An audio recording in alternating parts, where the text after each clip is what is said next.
مسیح کے جلالی اور بابرکت نام میں آپ سب کو میرا سلام۔ امید ہے کہ آپ سب خیریت سے ہوں گے۔ سینکڑوں سال پہلے، ہزاروں سال پہلے جب پاک روح نازل ہوا، عید پینتیکوست کے بعد شاگردوں نے منادی کرنا شروع کی۔ انہوں نے بتانا شروع کیا کہ یسوع مسیح کے پاس زندگی ہے، نجات ہے، گناہوں کی معافی ہے۔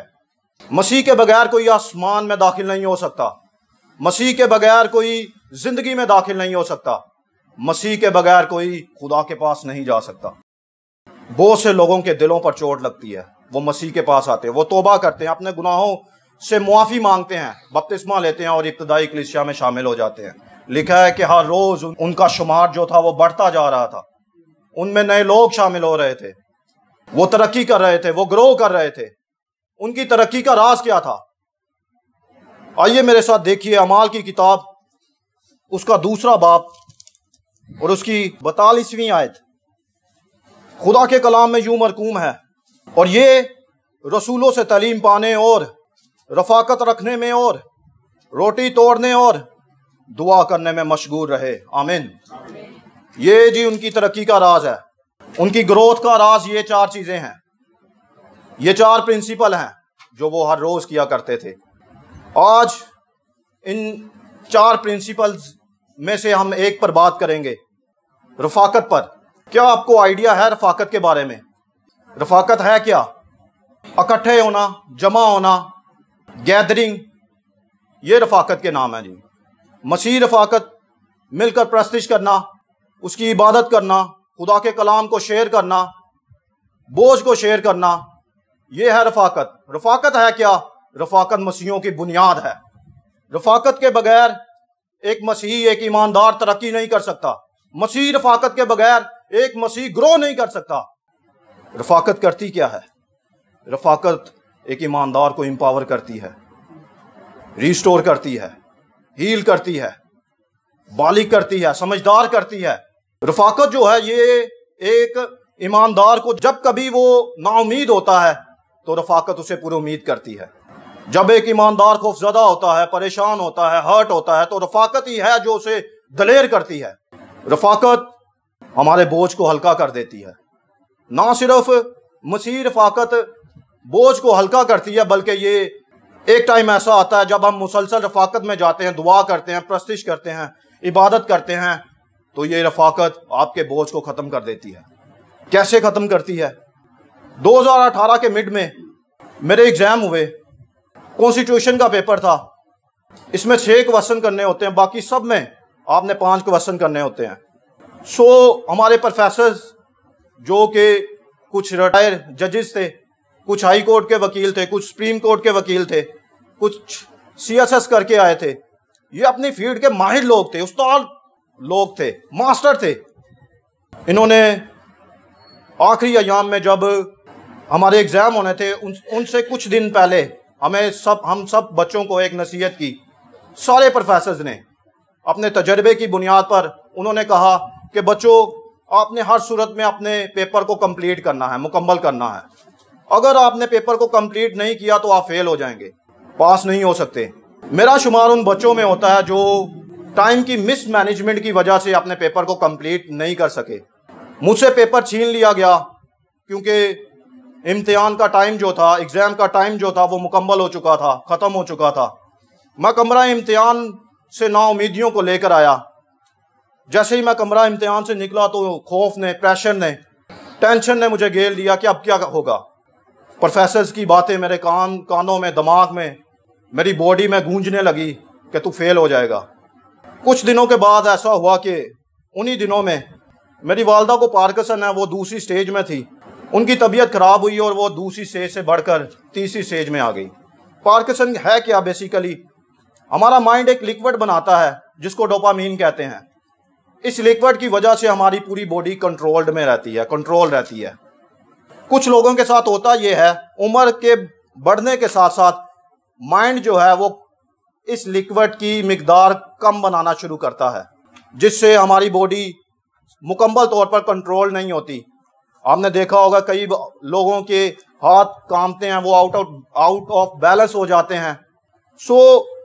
ان دنوں میں میری والدہ بھی آؤٹ آف بیلنس تھی، وہ صحیح سے بیٹھ نہیں سکتی تھی، صحیح سے کھانا نہیں کھا سکتی تھی خود سے.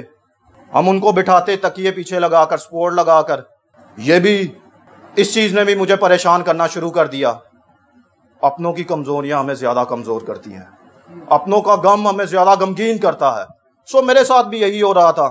یہ دو مسائل میں اپنے ساتھ لے کر چل رہا تھا کہ تیسرے نے بھی آواز دی کہ شہزاد صاحب میں بھی میں کیا حاضر جناب. یہ فائنینشلی کرائسس تھے. ہمارے اخراجات ہماری انکم سے بڑھنا شروع ہو گئے، ہماری ضرورتیں ہماری انکم سے بڑھنا شروع ہو گئی. اس طرح ہم فائنینشلی کرائسس میں بھی چلے گئے. یہ تین مسائل مل کر مجھے دبانا شروع ہو گئے، خوفزدہ کرنا شروع ہو گئے، پریشان کرنا شروع ہو گئے. ہمارے چرچ کا ایک بھائی ہے، دوست ہے میرا، ہم خدمت ہے، ڈیوڈ بھائی. جب میرے امتحان ہوتے تو وہ مجھ سے کال کر کے پوچھتے کہ کیسے امتحان چل رہے ہیں. انہوں نے اس دن بھی کال کی اور مجھ سے پوچھا کہ بھائی کیا حال ہے. میں نے ان کو بتایا بھائی برا حال ہے، کوئی حال نہیں. پروفیسرز نے بالکل کلیئرلی بتایا تھا کہ اگر آپ نے پیپر کو کمپلیٹ نہیں کیا تو آپ فیل ہو جاؤ گے. میرا پیپر کمپلیٹ نہیں ہوا، انکمپلیٹ پیپر تھا. انہوں نے بولا کہ ہم رات کو بیٹھیں گے، رفاقت کریں گے. سو وہ میرے پاس آئے تو ہم نے رفاقت کی اور انہوں نے خدا کے کلام سے مجھے تقویت دی. انہوں نے بتایا کہ بعض اوقات خدا ہمیں آگ میں جانے دیتا ہے تاکہ وہ الہی زادے کو ظاہر کرے، اور ایسا ہی ہے. بعض اوقات خدا ہمیں شیروں کی مان میں جانے دیتا ہے، شیروں کا سامنا کرواتا ہے. بعض اوقات خدا ہمیں میدان جنگ میں لے کر جاتا ہے، جاتی جولیت کا سامنا کرواتا ہے، دشمن کا سامنا کرواتا ہے. سو ان کی باتوں سے میں انکریج ہوا. میں نے نا امیدی کو چھوڑا اور امید کو تھاما، دعا کرنا شروع کی، ایمان میں مضبوط ہوا، خدا پر ریلائے کیا اور ٹرسٹ کیا کہ خدا میرے بگڑے ہوئے کاموں کو بنا دے گا، سارے مسائل کا حل کرے گا. آپ کی زندگی میں بھی کوئی ایسا ہونا چاہیے جو آپ کو خدا کے کلام سے انکریج کرے، امپاور کرے. جب کبھی ہم کمزور ہوں، نا امید ہوں، پریشان ہوں، تو کوئی تو ہو جو ہمیں خدا کے کلام سے تقویت بخشے، خدا کے وعدے ہمیں یاد دلائے، یہ بات یاد دلائے کہ خدا ہمارے ساتھ ہے، وہ ہمارے بگڑے ہوئے کاموں کو بنا دیتا ہے. داؤد کی زندگی میں یوناتن تھا جو اس سے محبت کرتا تھا، اس کے لیے آنسو بہاتا تھا، اس کے لیے دعائیں کرتا تھا، شفاعت کرتا تھا. پالوس کی زندگی میں برناباس تھا. ہنری مارٹن کہتا ہے، اس نے بائبل کو ٹرانسلیٹ کیا، یہ لکھتا ہے کہ صرف بیوی اور بچے ہی خدا کی طرف سے تحفہ نہیں ہے بلکہ اچھا دوست بھی خدا کی طرف سے تحفہ ہے. سو ہماری زندگی میں کوئی تو ایسے ہونا چاہیے، ایسے دوست ہونے چاہیے جو ہم سے محبت کریں، ہمارے لیے دعائیں کریں، ہمارے لیے ہمارے ساتھ کھڑے ہوں، جنگوں میں، کمزوریوں میں، نا امیدیوں میں ہمارے ساتھ کھڑے ہوں. سو ہم اپنی والدہ کو ڈاکٹر کے پاس لے کر گئے. ڈاکٹر نے ڈوز کو چینج کیا، میڈیسن کو چینج کیا. میں میڈیسن لے کر آیا، اس میڈیسن پر میں نے دعا کی، میڈیسن والدہ کو دی اور کچھ ہی دنوں میں وہ ہیل ہو گئی، ریسٹور ہو گئی، نارمل روٹین میں آ گئی، اپنے کام خود سے کرنا شروع ہو گئی. میرے بھائیوں نے بتایا، دونوں نے، کہ ان کے ادارے نے، ان کے انسٹیٹیوٹس نے ان کی سیلری کو بڑھا دیا ہے. اس طرح خدا نے ہمیں فائنینشلی کرائسس سے بھی نکال لیا. اور تیسری چیز جو بڑی مزے کی تھی، جس کو میں نے خود بڑا انجوائے کیا، خدا نے تجربہ کار لوگوں کے تجربے کو مٹی میں ملا دیا، بیکار کر دیا. ہمارے پروفیسرز نے یہ کہا تھا کہ آپ اگر پیپر کمپلیٹ نہیں کر کے آئیں گے تو فیل ہو جائیں گے. میرا انکمپلیٹ پیپر تھا.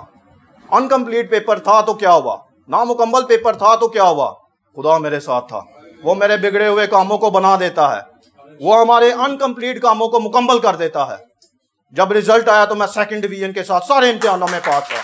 ہاللیلویا، خدا ان کی ستائش ہو. اس لیے جب میں نا امید تھا، پریشان تھا، تو ایک بھائی نے مجھے انکریج کیا، رفاقت نے مجھے امپاور کیا. سو ہماری زندگی میں ایسے لوگ ہونے چاہیے جو ہمیں انکریج کریں. جب ہم نا امیدی میں ہوں تو وہ خدا کے کلام سے ہمیں امید بخشیں. جہاں مسیح رفاقت ہمیں تقویت دیتی ہے، ہمیں بناتی ہے، برے لوگوں کی رفاقت گیدرنگ ہمیں تباہ بھی کر دیتی ہے، برباد بھی کر دیتی ہے، بگاڑ بھی دیتی ہے. بری صحبتیں اچھی عادتوں کو بگاڑ دیتی ہیں، بری صحبتیں اچھی عادتوں کو کھا جاتی ہیں، تباہ کر دیتی ہیں. اس لیے ہمیں سوچ سمجھ کر اپنے دوستوں کا چناؤ کرنا ہے. انڈیا کا ایک بہت بڑا